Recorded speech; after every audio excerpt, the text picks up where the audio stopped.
going to be around 103. And what I am going to do, and I would recommend most of you guys do the same thing. I would recommend anybody who's not recording at the moment to do it. Get out your phones. And you know how we have those study guides that you can study that tells you what's on that you need to know?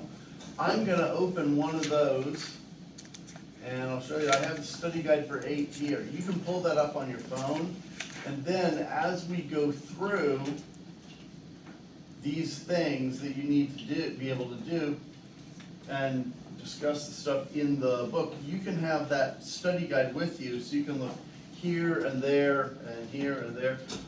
When we did the bones on chapter 9, I had everybody keep the chapter 9 one open. It's huge in comparison because it has a very long list of all the bones you're going to need. And the video we did yesterday, it covers all of these. It's not everything you need to know in medicine, but it is what we in this class are doing for the axial skeleton. Now, one of the things you're going to see in your book, we're going to talk about the difference in the axial and the appendicular. It's an easy concept. You guys know the world turns around its axis, yes? You know, a wheel in a car goes around its axle. Well, the same thing. The center of the skeleton is what we're going to call the axis. In your lab books, it's the stuff that's in blue. What we are talking about is the skull, the vertebral column, the rib cage, the sacrum, and the coccyx. When we get down here, not the entire pelvic girdle, just the middle of it. The sacrum here that's made out of fused vertebra, that is also part of the axial. The tailbone, the coccyx, which is made out of fused vertebra, that is part of the axial. This is the appendicular, which I was going to build up to, but I think it's easy to understand. If you read a book, a really big book, a lot of times it has some stuff added on at the end. It's not part of the main book, it's an appendix they added. Does that make sense? Well, this is the axial, and the limbs are the appendicular, the added on stuff. So we're talking about the legs and the girdle where they attach. So we're talking about, and this will be next week when we do the appendicular, but here we have the ilium that sticks up and the ischium that sticks down. Here we have the pubis that sticks forward, okay? Those are considered to be, just like the leg is, part of the appendicular. Are we good? Yeah? Okay, but the sternum, the ribs, the vertebrae, the skull, this is all going to be axial. And that's what we would go over in axial skeleton. But right now we're just defining the difference. We're going over chapter 8 together. And the stuff in blue, I just pulled the screen down. The stuff in blue is axial. I don't know what I just did to make it very angry, but it's something good. It's back. All right. So the stuff in blue. Now, the objectives on exercise 9, that's the thing I said to pull up on your phones, the study guide for chapter 8. We were looking at 9. Why did I say 9? Because I had it open last to show you a big list, take it seriously. But we're doing 8 today. So identify the 2 divisions. Would you agree? We've talked about the axial and the appendicular now. Yes? Those are the 2 divisions.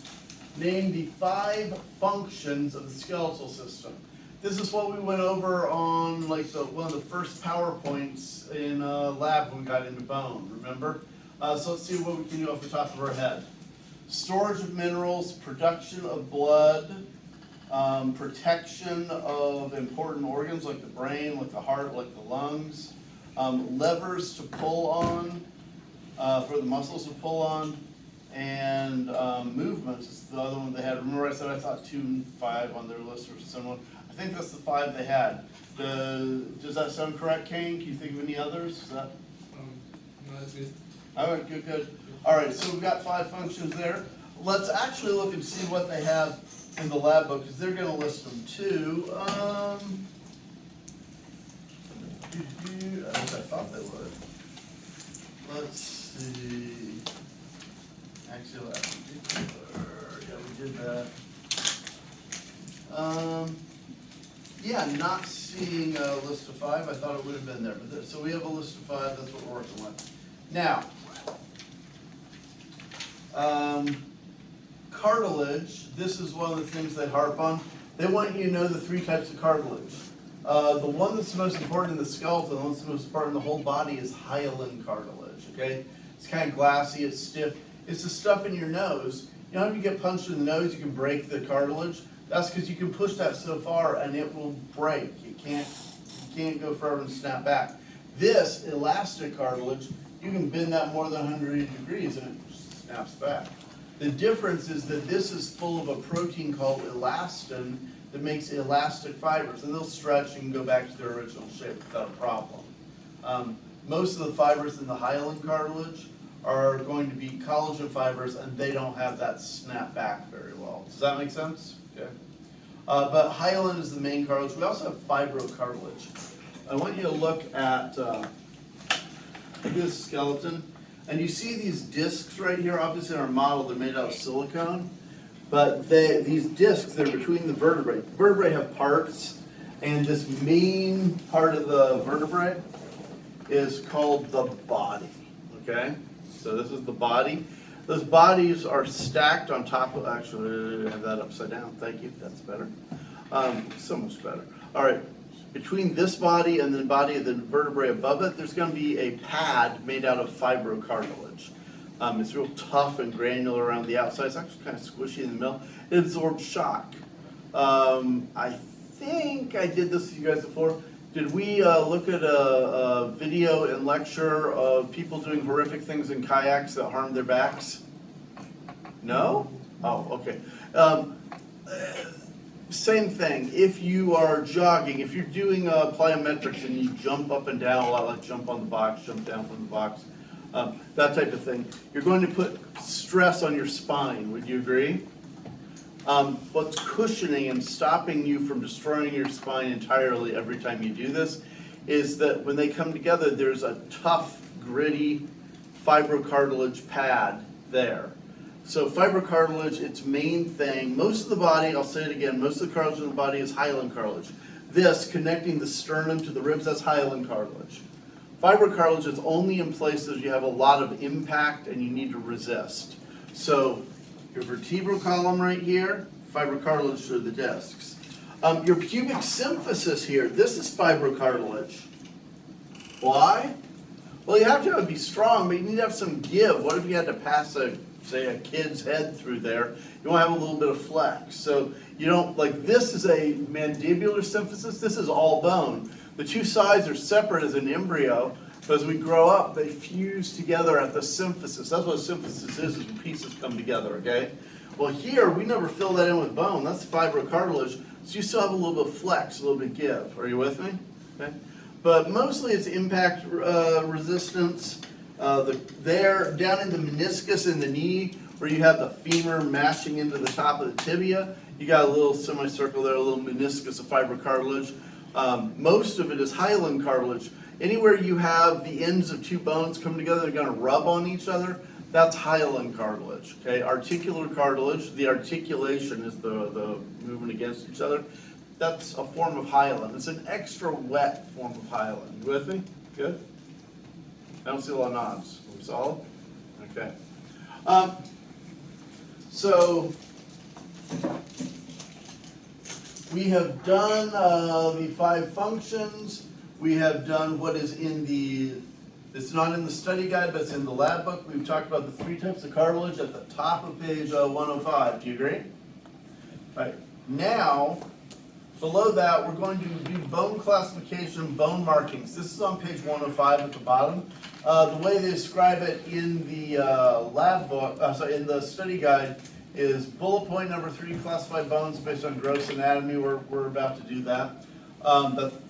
Read that paragraph. But I want you to know, in the review, when you fill it out, this on the bottom of 105, which is the same thing as that bullet point there, those are where you have the answers to fill out the table at the bottom of 111. Good? Does that make sense? So you know where to find it. here we have a long bone. Long bones are longer than they are wide. Not surprising, it's in the name. And this long bone they're talking about here, we've got a humerus, but that could be the radius and the ulna, it could be the femur, it could be the tibia fibula. Those are all long bones. You can see they're much longer than they are wide. Something that you'll see in like a page or two, the ends of a long bone are called the epiphyses. The E should remind you of the E for epiphysis. Good. One epiphysis, two epiphyses. You have, the way you describe them is, oh, well, that break was near the or through the proximal epiphysis or the distal epiphysis. You remember those terms when we did regional anatomy? That's why we do regional anatomy before we do bones. Okay? I guess I should have said directional terms. That's also why we do body planes before. On the skull. What do we call the plane that divides you left and right pieces?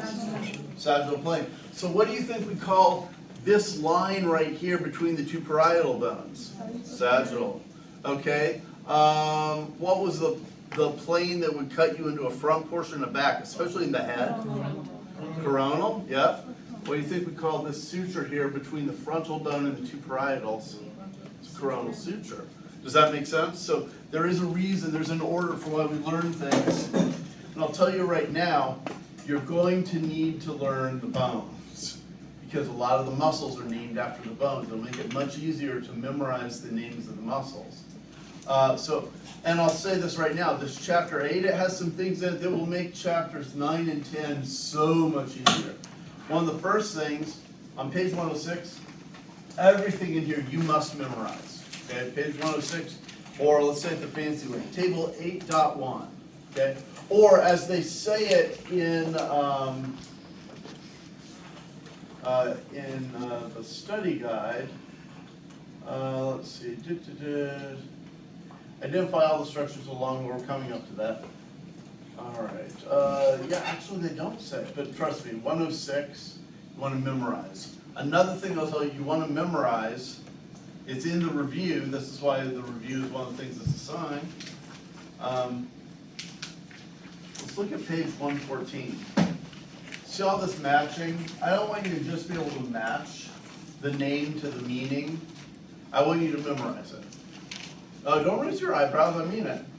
I will ask questions on the test, both the lecture and the lab, where I might say, hey, what's the meaning of this? And I'll give you one of the terms. And if you've memorized this, you'll do really well. Because, oh, yeah, I know what that means. We've done some of that already. Most of you guys know, if we're talking about a feature on a bone and we say epi, what does that mean? Above. Very good. You get points too because you pointed. I saw it. But now, for instance, there'll probably be condyle is one of the things in here. Oh, they have epicondyle right there. But a condyle would be the round, like a rounded, sticky, uppy thing. We have condyles. Good. Epi is the one, oh, it's on or above that rounded thing. That's an epicondyle. Good. Does that make sense? So epicondyle makes a heck of a lot more sense if you already memorized the meaning of condyle. Memorize this and it'll make everything in chapter 9 and chapter 10 make a lot more sense. Are we good? All right. I get a lot of nods. Okay, good. Now let's go back to where we were. We're going to talk about, we did long bone. So long bone is longer than it is wide, and it has ends that are called epiphyses, and it has a middle, a shaft called a diaphysis. Good. And that long bone is probably going to be filled with bone marrow, all right? The shaft, the diaphysis, is hollow. Compact bone around the edge, maybe a little lining of the spongy bone, just a little bit, but the epiphyses are full of spongy bone. There's a nice picture of that. Well, there's a mediocre picture right here on page 109. You can see that, how hollow diaphysis has bone marrow in it. And then the ends, the epiphysis, it's cancellous bone, spongy bone. We can zoom in. And, what's really nice on one of the other campuses, they actually have a femur cut open with a bandsaw so you can look at it. And I'd love for us to get one of those. But anyway, it looks like that drawing. But if you look right here, I'll point. This is compact bone. You with me? Yes? No? Right. This is the marrow cavity, and this is the end, the epiphysis. You can see the edge of the epiphysis. This is compact bone, very thin layer of compact bone. I'm not talking about the blue stuff. I'm talking about just below it. The blue stuff is articular cartilage, the part that rubs on the bone next to it. It's much better to have cartilage rub on cartilage instead of bone on bone. That's why we line the ends in cartilage. Ask anyone with arthritis and they'll tell you it's much better to have cartilage on cartilage. Does that make sense? Okay. And that blue stuff is the cartilage, articular cartilage. Oh, which of the three types of cartilage is articular cartilage? I'm looking for an H word. Hyaline. Very good, very good. All right. The division between the epiphysis and the diaphysis, you have this line here. They're calling it the epiphyseal line, but that's because it's closed. When you're growing and developing and you're young, that's cartilage right there. And you're in a race between the cartilage and the bone to see who can fill up the most tissue there. Cartilage is trying to grow the bone longer by depositing new cartilage, and bone is trying to replace the cartilage with bone so that you can stop growing. Whenever the two pieces of bone from the top and the bottom meet in the middle and you filled up all the cartilage, you're done growing taller. Does that make sense? Yes? All right. But we have epiphysis, we have diaphysis. We have the epiphyseal line or epiphyseal plate. We have spongy bone or cancellous. Here is a close-up of that spongy or cancellous bone. And you see all the little spaces in it, yes? Those spaces in real life are going to be filled with red marrow. Red marrow, think blood. Blood is red. Red marrow is stem cells that make blood. Good? Yellow marrow, like you see here in the shaft, in the middle of the diaphysis, that's fat, mostly. So energy storage, stuff like that. And in reality, it's not like this is yellow and these are red. In reality, that can vary. You can replace some of the fat with more blood-making cells if you need to make more blood. Maybe you move to an altitude where there's less air, so you need more red blood cells, that kind of thing. Your body might adapt by replacing some of the fat cells with blood-making cells. Does that make sense? Yeah. Can you point out the fat cells? Yeah, this yellow right here. Okay. It's all fat. Okay. Which reminds me of a really cool bird that I can't show you because it's called a lammergeier and it's amazing. It eats fatty marrow for food. We'll talk about it later. Okay, so you got long bone. We've got short bones. Obviously, would not be long. They're going to be short. And did they not have? It's short on the next page. It must be anyway. Okay, yeah, we got something like sutural, which is wrong with that. So the long bones, and we also have flat bones. That's the next thing on page 105. Your sternum is a flat bone. You can see it. It looks flat. It is. Okay. Now there's some features on it that you'll want to know whenever you get to chapter 9. The top of it's called a manubrium. The bottom of it's called a xiphoid process. You don't want that to break off in a fight. It can puncture the lungs. It's not good. It looks like one solid bone, but if you run your finger, you can feel grooves. You can feel ridges. Those are the individual pieces of the sternum. Are called sternebrae, and they grow together and fuse as you get older. Does that make sense? Yes? Okay. Anyway, that's your sternum. That's a flat bone. But these are also called flat bones. And you're like, they're curved. Yeah, but they're like a two-dimensional thing, like a flat piece of paper that you draw something, cut it out, and then curve. Does that make sense? Yeah. You're going to have to do this in chapter 9 anyway, so let's do it now really fast. Everybody touch your skull as we go over these, and we'll repeat them together. Then we're going to do it on the skeleton. You ready? Okay. So frontal bone. Say it. Frontal bone. Parietal. Parietal. You have two parietals. Okay. Temporal. Temporal. Occipital. Okay. Now.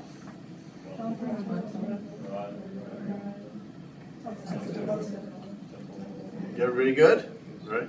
There are others you'll have to get. The 3 videos that are recorded for chapter 9, they'll you go do the zygomatics and things like that. Are we good?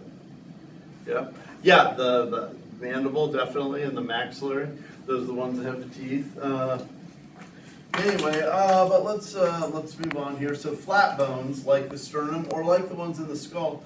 The ones in the skull do what we call intermembranous ossification. But we'll talk about that, the physiology of how we make bone, or that's more of a lecture thing. Anyway, so here are the short bones. I just wasn't reading them well. Where they say cube shaped, that's a use your imagination thing. That's kind of like calling the tissues simple cuboidal. You remember, they were kind of the same height and width, but they weren't really cube shaped. That's what's going on here. The wrist bones here, the carpal bones, those would be considered short bones. The tarsal bones, the ankle bones, those are considered short bones. Yes? The bones like here, they're short or are they? No, those would be tiny long ones. That's what I Let me say it because she didn't film you, she filmed me. You were touching your fingers, those are the phalanxes or phalanges. One is a phalanx and multiple are phalanges.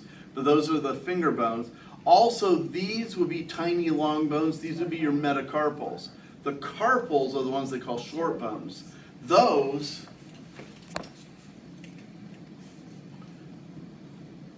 I sure wouldn't call them cube shaped. We have a trapezium, we have some trapezoid shaped things.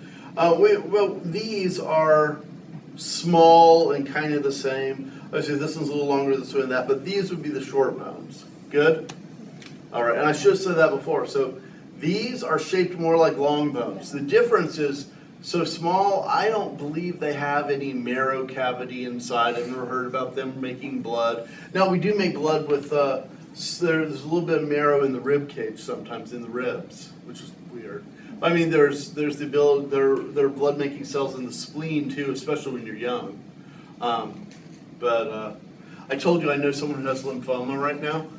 Their spleen is enlarged because it's making too many abnormal mutant kind of cancerous white blood cells. Good? Yeah. So you can make blood cells there too. All right, moving on. So we've done long, we've done short, we've done flat. Do you agree? The ones that are left are irregular. How would you describe this shape? This is a lumbar vertebrae. Would you agree there's a big chunk here? And that's kind of 2D. You got a vertical, you got a flat. But then you have pieces sticking off to the sides, okay? Going, or a lot of times they view it like that, but they're going to the side of the body. I'll show you. Those are these transverse processes sticking off to the side. You see them? Yeah? Okay. And then you have a spinous process sticking back. And then you have the superior articular surfaces and the inferior articular surfaces. The superior reach up to hold the inferior of the one that's above them. Does that make sense? That's what you're seeing. Well, I'll do it here. It'll be easier to see. That is what has happened. Actually, I'll do it with, since these are not matched up, because they're, to make it easier, it's not the whole vertebral column. Right here, let's say 2 that are adjacent to each other, and show you when you put these together. I just ADD'd. What was I even talking about? Okay. No, I'm telling you the truth. All right, so here are these 2 together. You would have your fibrocartilage pad between the bodies where my thumb is. Good. Spinous processes, transverse processes. Oh, that's what I was trying to show you. The superior and the inferior go together. Remember I said that? So let me pull these apart just a little. And I want you to see the inferior articular surfaces right there. You see them? Okay. Now look how they touch and rest against the superior ones of the vertebrae underneath. Good? See that? So the superior reach up towards the vertebrae above and the inferior reach down. Good? All right, we've got that. We've done our different bone types. You can fill out that table on 111 now. Do we agree? Let's move on. All right, so irregular, I'll just say it again. Flat, long, short, good. Okay. Irregular, the vertebrae. Everybody solid? Yeah. Okay, let's see, identify different surface markings on bones, give a description of the markings. Let me say it the easy way. Remember the list I said to memorize that's in the review, that was on the left page, the big matching? They're wanting you to know all that. Good, so that's what you need to know for that. Identify the gross anatomy of a long bone. We did a little bit of that. Gross anatomy means the big stuff. So the epiphyses, the diaphysis, that's what we're talking about. There are other things too. There's a membrane around the bone. It's called a periosteum. There's one inside the bone. Let me go to the picture. I guess I have the picture up. Right here, if you looked at real close magnification, this hollow shaft of the diaphysis, you see a little wrinkly, that's because you have a little fine, like 1 or 2 wrinkles, 1 or 2 trabecules there. You have a little bit of spongy bone there lining, but covering the spongy bone, lining the whole inside of the marrow cavity before marrow can go in, you have the endosteum. Endo means inside. Osteo means bone. So the endosteum is the membrane lining the inside of the bone. Good? And it's not just this part. Up here in the head, where it's like the endosteum wraps around every one of these little trabecula, these little spicules. Good? Yep. That's endosteum.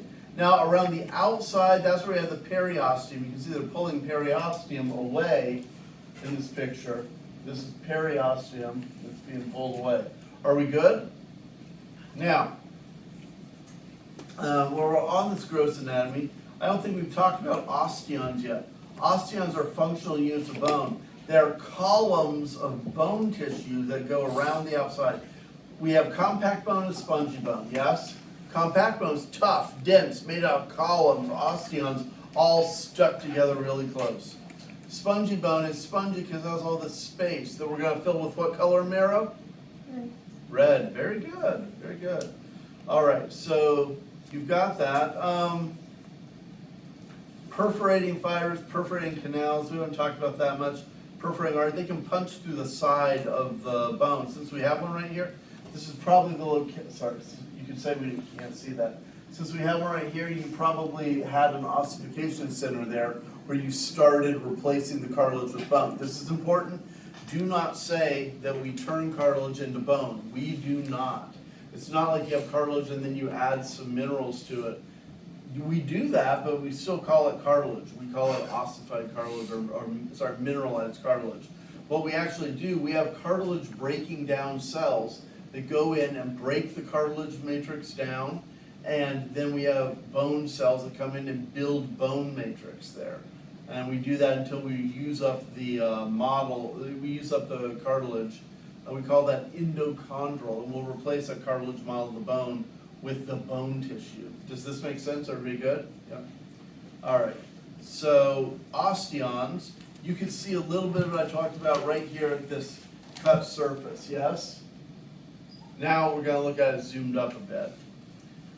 This is that compact bone along the outside. In fact, just showing this from the diaphysis right here. This is your compact bone. The compact bone is made out of lots of osteons. Each little circle, let me do this way. Each onion-shaped circle is an osteon. I call it onion-shaped because it has those layers. We call the layers lamellae, but do you agree that you can see a central canal and then layers, lamellae? Yeah. And we call that central canal the central canal. That's new. Back when I went through school, we called it the Haversian canal. You'll probably hear me do it both ways. The central canal is the one they're trying to emphasize and get people to use now. But because I grew up with saying it as Haversian, I'll probably still do it sometimes. I'll tell you, it might be good to learn them both. I'm not guaranteeing I'll do this, but last semester I asked a question, and you've seen me do some questions like this before on the last test. What's the name? Oh, but 1 point more if you give me the other name. You saw that, yeah? Mm-hmm. Okay. Well, I've done that with, what's the name? Oh, what's the fancy name? And people wrote a version and they got an extra point. So it's good to know it both ways. Does that make sense? Yes. Anyway, so we have that. And this central canal, You can see one cut lengthwise there, so you can look. It has an artery, a vein, and a nerve in it. That's the three things you're seeing there. The artery in red, the vein in blue, and the nerve in yellow. Nerves are actually more whitish yellow, but okay, whatever. Artery, vein, nerve. This is going down the central canal. It's the middle of that osteon. Now, connecting it to other central canals, you might have a perforating canal. Let me move that over so you can see it. The perforating canal is connecting an osteon to the central canal of an osteon to the next osteon. Let me say it another way. It perforates. It goes through, that's what perforate means, the lamellae. Good? Does that make sense now? That's why it got its name. In the old days, there were Volkswagen canals, but okay, so you've got that. So here we'll look at an extreme close-up of an osteon, and you can see we have central canal, and lining it here, they're not labeling, but lining it in brown, we're going to have a membrane. But what I want you to see here are these. Like, this is lamellae, and this is lamellae, and here's a spike. Like here, the lamellae are lined up, they're like touching each other basically. But here they are not. You see that? They didn't quite meet. And that little space where the two are not meeting up, we call that a lacunae. It means the little lake. Okay? And then we have connecting the lacunae to each other. Look at this one here. This was really well drawn. We have a lacunae, and we have a lacunae, and we have a little canal connecting them. The town I live in has 16 different lakes connected by canals. And you can put your boat in on the first lake, and you can go all over town going through the canals. Does that make sense? Well, we have a name for them. We call these little tiny canals the canaliculi. One would be canaliculal, multiple would be canaliculi. You with me? So little canals connect the little lakes. Everyone's good with that? Now, in the town I live in, lots of people like to go bass fishing. So there are fish living in the lake. Good? You see what looks like a little nucleus here? A little nucleus here, a little nucleus here. It's not like a bunch of cells are living in there. But imagine one really big fish in the lake. Okay? That is a cell called an osteocyte. Osteo, because we're talking bone tissue, and cyte, because it's a cell that lives there. Good? We'll talk later about what it does and all, but you need to recognize osteocytes and the canaliculi the lacunae they live in, and the canaliculi that connect those lakes together. Are we good? Are we good? You know, tiny nods. Feel comfortable? Okay, good, good. All right. But yeah, I'll say this very bluntly, straight. Not all tests, but there have been tests before where I've had picture label the parts. You've seen one of those before for cells, right? Okay. There have been ones where I have an osteon, I'm like label the parts, so you'll want to know the names. Does that make sense? Yep. All right. So let's see what else we have here. Basically, I'm going to hit some bold words now, make sure we're not missing anything. We did the flat bones, sesamoid bones, short bones within tendons. I told you that the tendon's the biggest one. We talked about that in lecture, you remember? That's something they'll rub on the joint to avoid the tendon wearing. Yeah, good. All right. Sutural bones. In the lecture, they call them wormian bones. That's an older term. But they're easy to find. Let's take skull.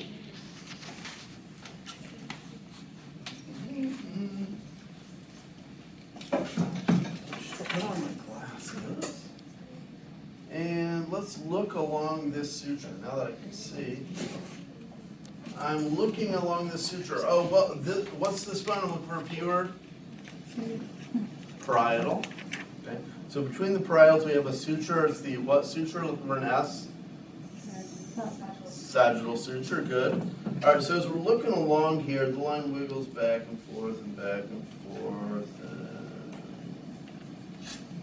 There's one.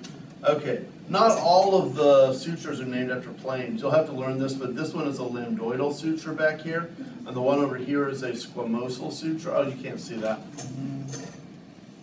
You see this better now? Maybe sort of, kind of. This is a squamosal suture, and this would be a lambdoidal suture. We're gonna look at this lambdoidal suture. And I'm gonna try to zoom in and hope you can see it well. I'm gonna point right there and hold that in place so it's close. And then I'll try to zoom in to make sure we can find it. Yeah, all right. Stop, that's enough. All right, and now let's try fixing the focus, if that works. Okay, yeah, we're close, we're good. All right, this end is pointing right here. Do you see this at all? I don't think the contrast is good enough. Kane, can you come up here? Are you willing to? Okay. Yeah. What I want people to see, it almost cut it off here, but here you definitely did. Do you see that? You see what it is? It's a piece of the suture. It's that spot we talked about where you fill in if you have any gap. We talked about that in lab, remember? That's called a sutural bone because it's part of the suture, or a Wormian bone. I'm gonna hold this here. You try to focus, see if you can get closer. This is the zoom out, and the focus is the orange one on the end. So what I'm trying to show people is this right here. Yeah, just press it and watch the screen. I'm watching to make sure I don't move this. Did it get sharp enough for people to see it? Okay, I don't think it's. Okay. Well, work with me. You agree there's a separate ultra tiny little bone here that's part of the suture, yes? Okay, that's a sutural bone. All right, we're done trying then. We gotta move on. I just didn't want to leave that out since it was one of the bold-faced terms in the book that you need to know. Everybody good with that? You know where you could find them on your own skull models, yeah? In the suture. Sutural bones are in the suture. Yes or no, Stuff? And then the Wormian covers like the gaps like It's the same thing. It's just a different name. The Wormian, because if you look at this suture, it's really wiggly, like a worm could wiggle, okay? You don't have parietal bone next to parietal bone and it's all smooth and straight. You have parietal bone next to parietal bone, and they are interdigitated. They're woven together on that suture. The reason why is you don't have some accident get hit in the head. Somebody punches you, you're boxing, and if they're flat, you might have a bone shear really easy, right? Well, you don't have that. It can't shear because it's all hooked together. I'll say it in woodworking terms. It's like a dovetail joint in woodworking, where they have this wood and this piece of wood together, and they're not going to come apart real easy. Does that make sense? Yeah, it's just a way to take this thin piece of bone and give it some strength in one direction, the direction of the suture. All right, so we've got sesamoids, we've got sutural bones or Wormian bones. The way they describe it is the tiny bones between the cranial bones. Bony markings, oh yeah, look at them in table 8.1. So things like the head, the facet, the condyle. Remember I said the word I worded it was a rounded sticky uppy part for the condyle, or sticky outy part. Right here for the condyle, they are saying, oh, you can't see it. Yeah, it's out of focus. Oh, yeah, we're out of focus. Okay, zoom out. Thank you, and then focus. It doesn't love me. I'll try again. Zoom out. Maybe a little bit and focus. There we go. Condyle, rounded articular projection.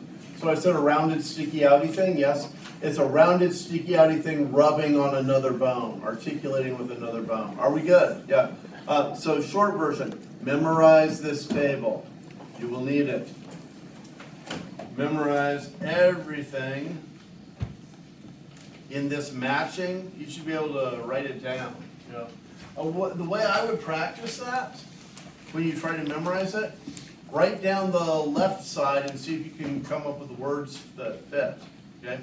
Then, the next time, write down the right side so you can come up with the definitions that fit. You do that 2-3 times each direction, you're gonna have them. Does that make sense? Yep. So yeah, you do it and you get like the third one down and, oh, I don't know, you look, okay, but you mark that was when you need to study. Does this make sense? Good? All right. So we've got that. We're basically done with page 106. Let's go to 107. And, oh, wow, words that you need to know. Have we talked about the shaft being the diaphysis? Yes? You're not saying yes. I know we talked about it. Come on. All right. So the diaphysis is the shaft, the epiphyses are the ends. The periosteum is that membrane around the outside. The endosteum would be the one lining the inside. Does this sound familiar to you guys? Good? All right. Perforating fibers, ones that can go through the lamellae, okay? They're going in. So collagen fibers, perforating fibers. We're going to talk about this later. Those collagen fibers in the matrix, super, super important. Each layer of the osteon as we go out from the central canal has fibers in it, but they're not pointed all in the same direction. Some go this way, and then the next one out, they might go that way, so they're crisscrossed. What that means is that twisting forces really have trouble breaking because there's always one that's resisting. One layer will resist even if the other one will give. Does that make sense? Yeah. I hope so. Nobody is, I'm not pleased with the quietness. Which is weird because the other groups are really loud. All right. Articular cartilage is, give me the H word. Hyaline, very good. But this articular cartilage, that's when the bones articulate, they rub together, and yes, it's hyaline usually. Like I said though, in the knee you have the meniscus, which is fibrocartilage. But most, even in the knee, most of that's hyaline cartilage. All right, the epiphyseal plates, we already talked about. That's between the epiphysis and the, what's the D word? Diaphysis. Yes, very good. That's exactly what I want. You're my favorite right now. Okay. So, until someone else comes up with an answer, but you did well. Okay. Yellow marrow, we talked about that's for storing fat. Red marrow is for making of blood cells. Are we good? Yep. And you know you can vary the amounts in bones, but generally in adult long bone, you're going to have epiphyses with the red and the diaphysis, the middle there. This marrow will be yellow. Maybe that would be easy to remember if you guys knew the fancy name for red blood cells. Anybody know the fancy anatomy name for them? An E word? Wait, Yeah, it is ER, and that was my point. You're right. Erythrocyte? Yes, it's erythrocyte. Very good. Okay, but if you can remember that, the first two letters are what? E and R. Well, guess what? The epiphysis has the red marrow. So where you make the, say it again. Erythrocytes. Yeah. Erythrocyte. Erythrocyte, there you go. So yes, the place where you make erythrocytes, red blood cells, is the epiphysis full of the red marrow. Anyway, everybody good with that?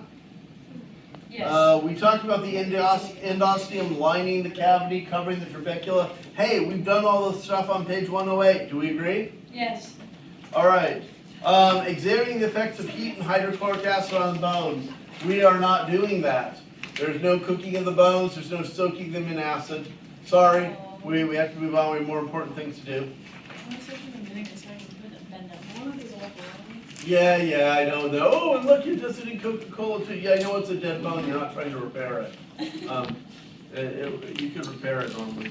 All right, so here, you have to know about central canals. They're in the middle of the, what's the O word?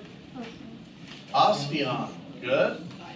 Central canal in the middle of the osteon. What page is that? This is page 109, top of 109. And the cells living in the lacunae are the osteocytes. Everybody good with that? Yes.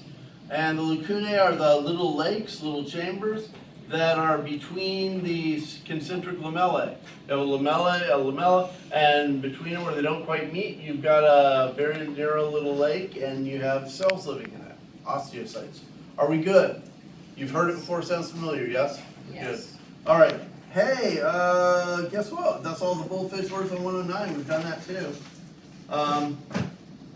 Let's finish this up here. So on page 110, central canal and all the lamellae are an osteon or a haversian system. Remember I told you that central canal was sometimes called the haversian canal? Yeah, okay, that's why.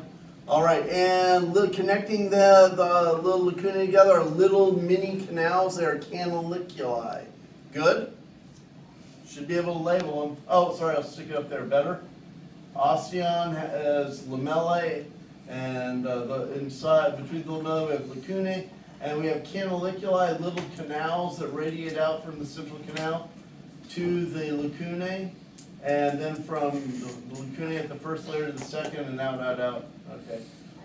This is all hard bone, dense bone that we're talking about, compact bone. The spongy bone is not that way at all. The spongy bone, you probably guessed, looks like a sponge. Everybody good? What's the stuff filling the holes in the sponge, in the spongy bone? What does this start with? Yeah, what's that? R. Red marrow? Yeah, yes, the red marrow. Very good. You're my favorite now. Okay, everybody good with that? All right, so we've got that. This we will be talking about more in a lecture. We're going to talk about the different zones when we ossify. We're not actually doing that here today. And that is the end of chapter 8. You can kill the video.